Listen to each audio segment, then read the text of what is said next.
ഈ ഒരു വീഡിയോയിലൂടെ നമ്മൾ നോക്കാൻ പോകുന്നത് ഗോകുലം കേരള ബ്ലാസ്റ്റേഴ്സ് FCയുമായിട്ട് ബന്ധപ്പെട്ടിരിക്കുന്ന അപ്ഡേറ്റ്സാണ്. സോ അതിലേക്ക് പോകുന്നതിന് മുമ്പ് നിങ്ങൾ ആദ്യമായിട്ടാണ് ഈ ചാനലിൽ തീർച്ചയായിട്ടും ലൈക്ക് ചെയ്യുക. 200 ലൈക്കിൻ്റെ ടാർഗറ്റ്. സോ എല്ലാവരും അതിലേക്ക് എത്തിക്കുന്നു വിചാരിക്കുന്നു.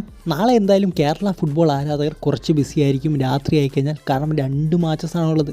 ഒന്ന് ഗോകുലം കേരളയും അതുപോലെ തന്നെ ചർച്ചിൽ ബ്രദേഴ്സും അതുപോലെ തന്നെ southern derby Bengaluru FC versus Kerala Blasters match.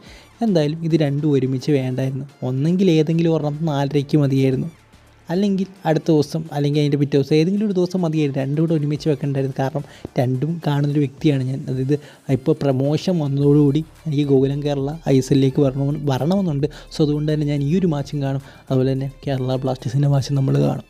So ഞാൻ എൻ്റെ ഒരു ഇമോഷൻ എന്ന് പറയുന്നത് ഈ ഒരു കേരള എന്ന് പറയുന്ന ആ ഒരു സംഭവമാണ്. വേറെ ഒന്നും എനിക്കില്ല. ആ ഒരു കേരള എന്ന പേരാണ് ഏറ്റവും വലിയ ഇമോഷൻ എന്ന് പറയുന്നത്. സോ അതുകൊണ്ടാണ് ഞാൻ 2 ക്ലബിനെ സപ്പോർട്ട് ചെയ്യുന്നത്. ഇപ്പോൾ ISL വന്നു കഴിഞ്ഞാൽ ആരെങ്കിലും ഒരാളെങ്കിലും ട്രോഫി അടിക്കുമല്ലോ, അല്ലെങ്കിൽ ആരെങ്കിലും ഒരാളെങ്കിലും ഒരു പക്ഷേ പ്ലേ ഓഫിൽ കയറുമല്ലോ. ഒരു ചാൻസ് ഇല്ല അങ്ങനത്തെ. സോ അതുകൊണ്ട് തന്നെ ഗോകുലം കേരള ISLലേക്ക് വരണം എന്ന് ഞാൻ വളരെയധികം ആഗ്രഹിക്കുന്നുണ്ട്. അതുപോലെ തന്നെ കേരള ബ്ലാസ്റ്റേഴ്സ് എന്താ പറയുക, നാളത്തെ മാച്ച് വിജയിക്കണമെന്നും വളരെയധികം ആഗ്രഹിക്കുന്നുണ്ട്. സോ എന്തായാലും നിങ്ങളുടെ അഭിപ്രായം എന്താണ്? നാളെ ഇങ്ങനൊരു ഷെഡ്യൂൾ വെച്ചത് കാരണം രണ്ടും അടുപ്പിച്ചാണ്. ഗോകുലം കേരള ചർച്ചിൽ ബ്രദേഴ്സ് 7 മണിക്ക്, അതുപോലെ തന്നെ കേരള ബ്ലാസ്റ്റേഴ്സ് ബംഗളൂരു FC 7:30. എന്തായാലും ഇത്ര അടുപ്പിച്ച് വേണ്ടായിരുന്നു എന്നാണ് എൻ്റെ ഒരു അഭിപ്രായം. സോ നിങ്ങളുടെ അഭിപ്രായം എന്താണ്? വേണമെങ്കിൽ ഒന്ന് റീഷെഡ്യൂൾ ചെയ്യാം ലീഗ്, കാരണം ഒരു അങ്ങനെ ഷെയറുണ്ട്.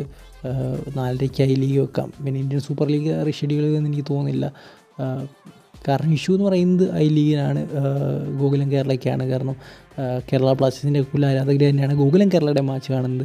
സോ ലീഗിലായതുകൊണ്ട് തന്നെ നമ്മൾ ആ ഒരു ഇമ്പോർട്ടൻസ് കൊടുക്കുന്നുള്ളതേ ഉള്ളൂ. അല്ലെങ്കിൽ ഗോകുലം കേരള ബ്ലാസ്റ്റേഴ്സ് ഒരു ഇമ്പോർട്ടൻസ് തന്നെയാണ്. ബട്ട് അവർ ലീഗിലായിപ്പോയി. സോ അതുകൊണ്ട് തന്നെ ആളുകൾ കുറച്ച് കാണും. സോ ഞാൻ ഗോകുലം കേരളയുടെ നല്ലതിന് വേണ്ടിയാണ് പറയുന്നത്. അവർക്ക് വേണമെങ്കിൽ മാച്ച് 4:30 മാറ്റാം. അതെന്തുകൊണ്ട് നല്ലൊരു കാര്യമാണ്.